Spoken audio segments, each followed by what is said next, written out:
नमस्कार, मैं अनीता चौधरी और न्यूज़ अड्डा पे आप सभी का स्वागत है। जय भारत, जय हिंद। यूनिफॉर्म सिविल कोड एक बार फिर सुर्खियों में है और जब से अमित शाह ने ये बयान दिया है, इस देश के गृह मंत्री अमित शाह ने जब से ये बयान दिया है कि 370 राम मंदिर और CAA को लेकर के काम पूरा हो चुका है, अब बारी यूनिफॉर्म सिविल कोड की है।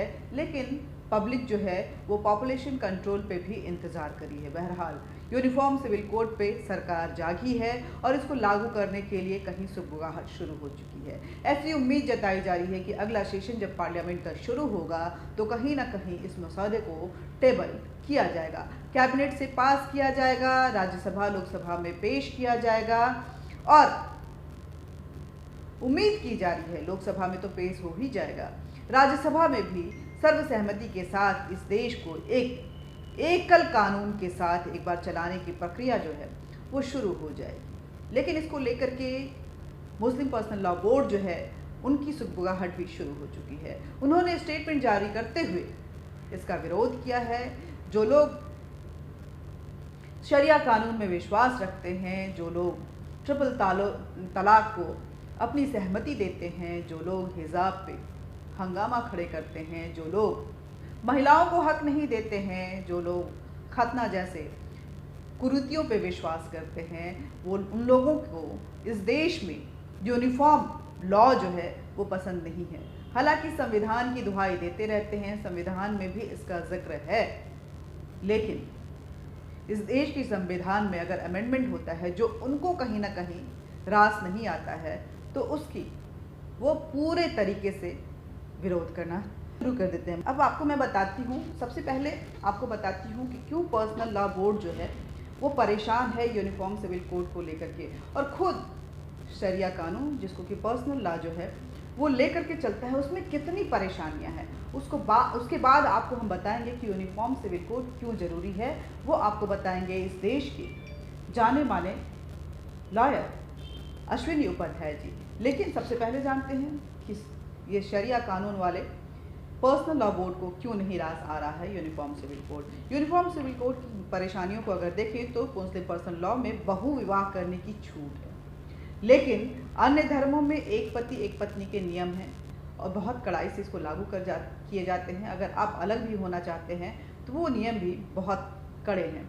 बाजपन या नपुंसकता जैसी उचित कारण होने पर भी हिंदू ईसाई पारसी के लिए दूसरा विवाह जो है वो अपराध है और IPC की धारा 494 में 7 वर्ष की सजा का भी प्रावधान है।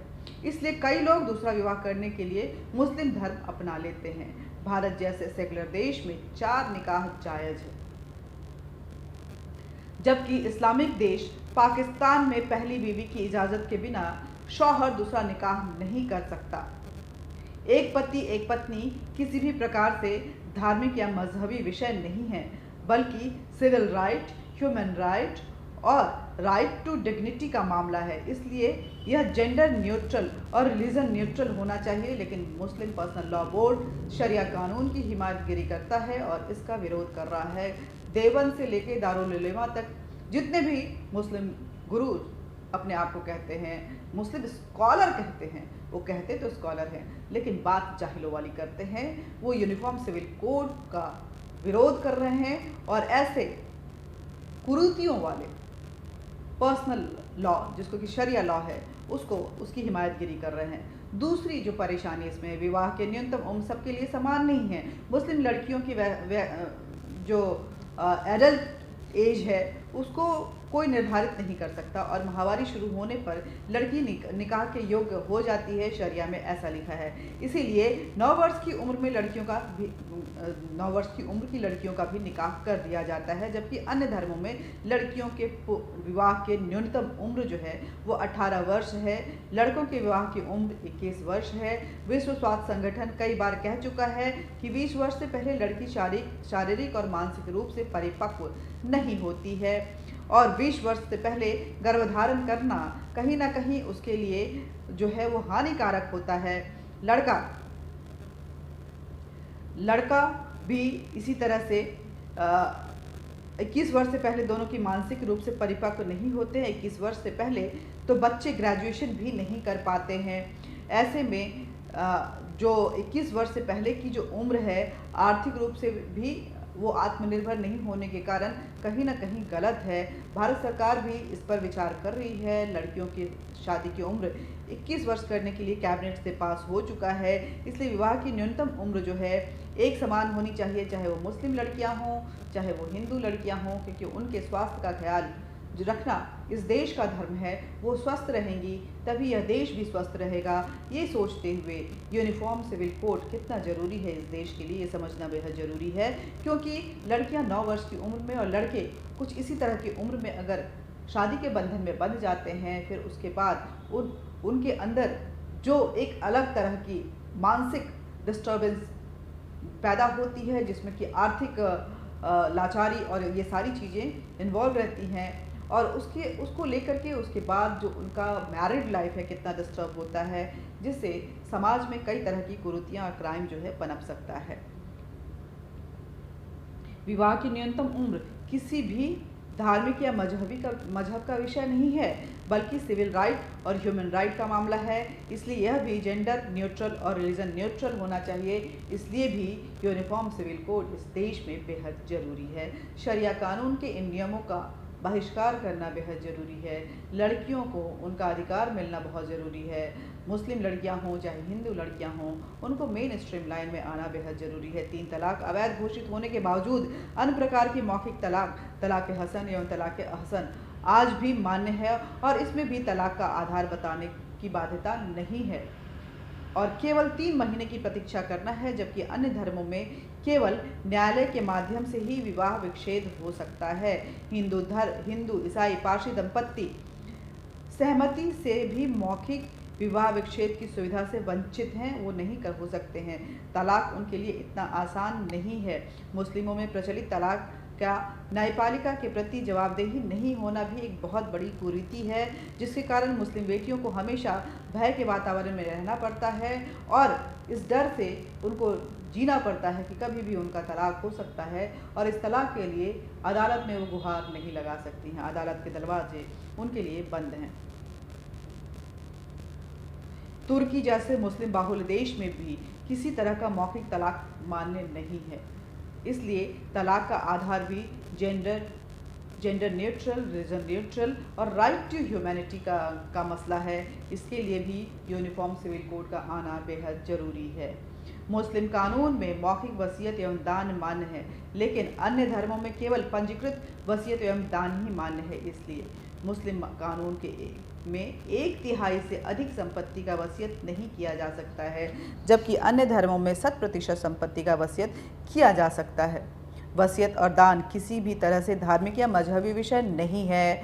इसलिए सिविल राइट और ये भी ह्यूमन राइट का मसला है। इसलिए यह भी जेंडर न्यूट्रल, रिलीजन न्यूट्रल और मुस्लिम लॉ पर्सनल न्यूट्रल होना चाहिए, शरिया न्यूट्रल होना चाहिए, सबके लिए यूनिफॉर्म होना चाहिए। इसलिए भी यूनिफॉर्म सिविल कोड बेहद ज़रूरी है इस देश में। ये जो लॉ है, जो कानून है, वो हर किसी पे बराबर रूप से अगर लागू नहीं होता है तो कहीं ना कहीं इस देश की जनता के साथ भेदभाव होता है कानूनी रूप से, और ये कहीं ना कहीं एक हम कह सकते हैं कि नाजायज़ तरीके से कानून को जो इम्प्लीमेंट किया गया है उससे कई लोग प्रभावित होते हैं और उनको सफ़र करना पड़ सकता है। मुस्लिम कानून में उत्तराधिकार की व्यवस्था अत्यधिक जटिल है। पैतृक संपत्ति में पुत्र एवं पुत्रियों के मध्य अत्यधिक भेदभाव हैं। अन्य धर्मों में भी विवाहोपरांत अर्जित संपत्ति में पत्नी का अधिकार अपरिभाषित है और उत्तराधिकार के कानून बहुत जटिल हैं। विवाह के बाद पुत्रियों के पैतृक संपत्ति में अधिकार सुरक्षित रखने की व्यवस्था नहीं है, और विवाह उपरांत अर्जित संपत्ति में पत्नी के अधिकार कभी परिभाषित नहीं है। शरिया लॉ में, मुस्लिम पर्सनल लॉ में उत्तराधिकार किसी भी तरह से धार्मिक या मजहबी विषय नहीं है, बल्कि सिविल राइट, ह्यूमन राइट और फ्री टू रिलीजन राइट का मसला है। इसलिए यह भी जेंडर न्यूट्रल, रिलीजन न्यूट्रल और सबके लिए यूनिफॉर्म होना चाहिए। इसलिए भी यूनिफॉर्म सिविल कोड इस देश में बेहद ज़रूरी। देखिए, मैं एक एक करके आपको समझा रही हूँ, समझने की कोशिश कीजिए। ये कानून के क्रक्स हैं और कुछ कुरीतियाँ हैं जिनको खेलकर आपके अधिकारों से आपको वंचित रखा जाता है।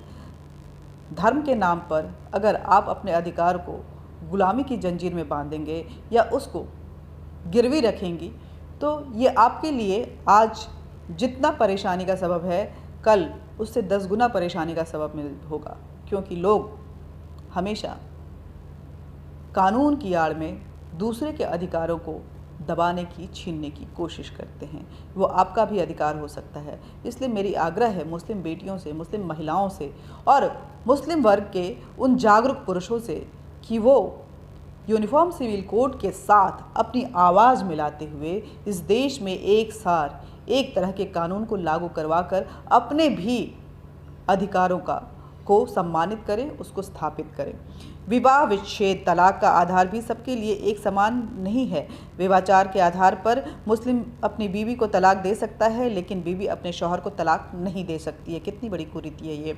हिंदू, पारसी और ईसाई धर्म में तो विवाचार तलाक का ग्राउंड ही नहीं है।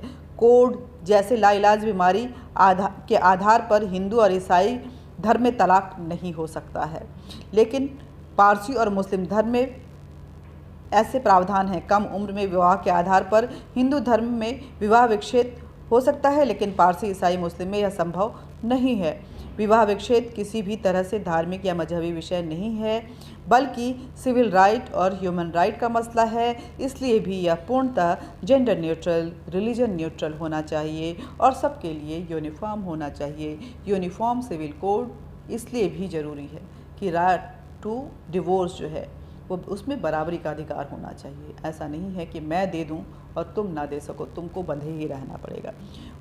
गोद लेने और भरण पोषण करने के भी नियम हिंदू, मुस्लिम, पारसी और ईसाई में अलग अलग हैं। मुस्लिम महिला गोद नहीं ले सकती और अन्य धर्मों में भी पुरुष प्रधानता के साथ गोद लेने की व्यवस्था लागू है।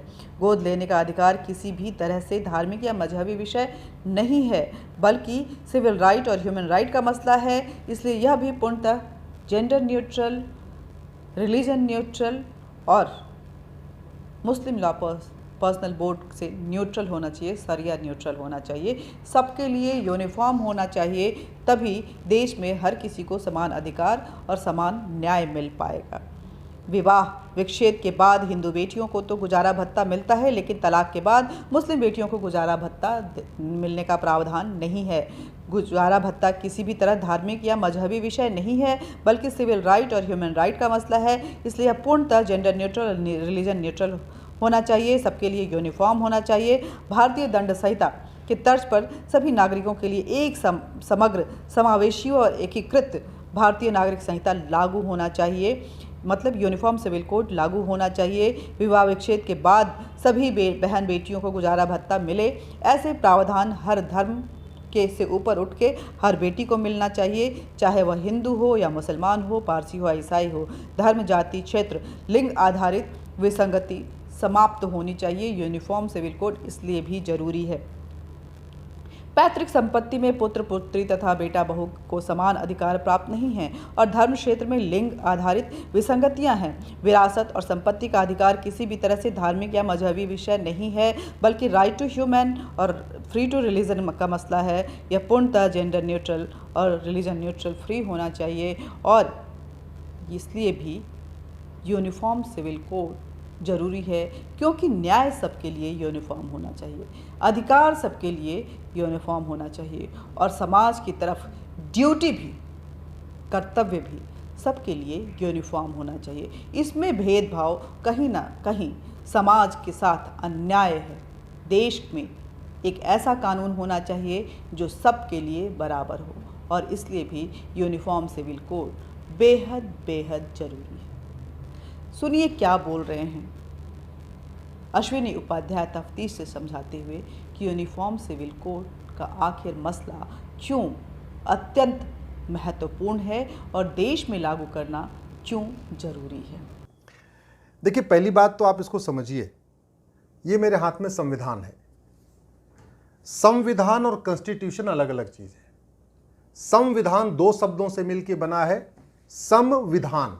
ऐसा विधान जो सब पर समान रूप से लागू हो उसको कहते हैं संविधान, जबकि कॉन्स्टिट्यूशन की हिंदी होती है विधान। संविधान के लिए अंग्रेजी में कोई शब्द ही नहीं है।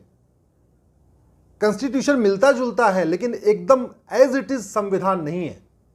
जैसे धर्म के लिए आपके पास अंग्रेजी में कोई शब्द नहीं है तो हमने रिलीजन को अडॉप्ट कर लिया, जबकि धर्म बिल्कुल अलग है, रिलीजन बिल्कुल अलग है।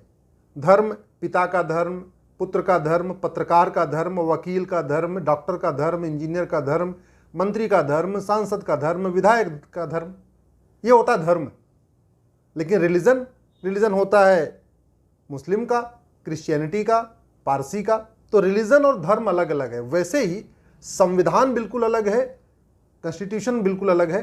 चूंकि कोई शब्द नहीं था तो हमने विधान अडॉप्ट कर लिया, कॉन्स्टिट्यूशन अडॉप्ट कर लिया। अब संविधान की आर्टिकल 44 जिसकी आप बात कर रहे हैं, बहुत विस्तृत चर्चा के बाद ये संविधान में आया था। 23 नवंबर 1948, 23 नवंबर 1948 को ये हमारे संविधान का हिस्सा बना, आर्टिकल 44। और अब तो ये डायरेक्टिव प्रिंसिपल में है। इसका मतलब कि संविधान ये कहता है कि केंद्र सरकार इसको लागू करे, राज्य सरकार इसको लागू करे, लेकिन एक्चुअली ये आर्टिकल 35 था, यानी ये फंडामेंटल राइट था। समान नागरिक संहिता आर्टिकल 44 ये फंडामेंटल राइट था ओरिजिनल कॉन्स्टिट्यूशन में। संविधान निर्माताओं के पास उस समय नहीं था, तो उन्होंने बोला कि अभी चूंकि इमीडिएटली इसको फंडामेंटल राइट बनाएंगे, इसका ड्राफ्ट बनाने का हमारे पास टाइम नहीं, तो इसको इन्होंने डायरेक्टिव प्रिंसिपल में डाल दिया और ये आशा किया कि जो हमारी सरकारें बनेंगी वो लागू करेंगी।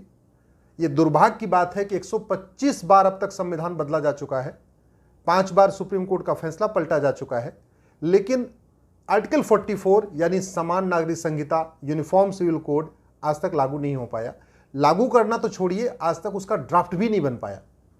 और एक ड्राफ्ट इसका सामने नहीं है यूनिफॉर्म सिविल कोड का। इसके कारण हो क्या रहा है, जो इसका समर्थन करते हैं ज्यादातर उनको भी नहीं पता कि ये आर्टिकल 44 क्या है, समान नागरिक संहिता क्या है, और जो विरोध करते हैं उनको भी नहीं पता।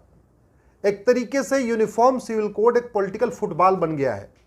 समर्थक इधर से उसको धक्का मार रहे हैं, विरोधी उधर से धक्का मार रहे हैं, लेकिन वो आज तक न उनको क्लियर है एक्चुअल में क्या है, न इधर क्लियर है। मैंने सिंगापुर का, अमेरिका का, जय हिंद, जय भारत। मिलते रहेंगे और बातचीत का हमारा ये सिलसिला भी जारी रहेगा, लेकिन इस तरह की इम्पॉर्टेंट जो इन्फॉर्मेशन है वो आपको मेन स्ट्रीम मीडिया में कभी नहीं मिलेगा। इसलिए आप इस वीडियो को ज़्यादा से ज़्यादा शेयर कीजिए। इस हमारे चैनल न्यूज़ अड्डा इंडिया को सब्सक्राइब कीजिए, लाइक कीजिए, बेल बटन दबाइए, ताकि जब भी कोई इन्फॉर्मेटिव वीडियो अपलोड हो आप तक नोटिफिकेशन पहुँचे। और इस तरह के संवेदनशील और इम्पॉर्टेंट सामाजिक मुद्दों पे अपनी राय जरूर रखिए। कमेंट बॉक्स में कमेंट कीजिए। जय हिंद, जय भारत, नमस्कार।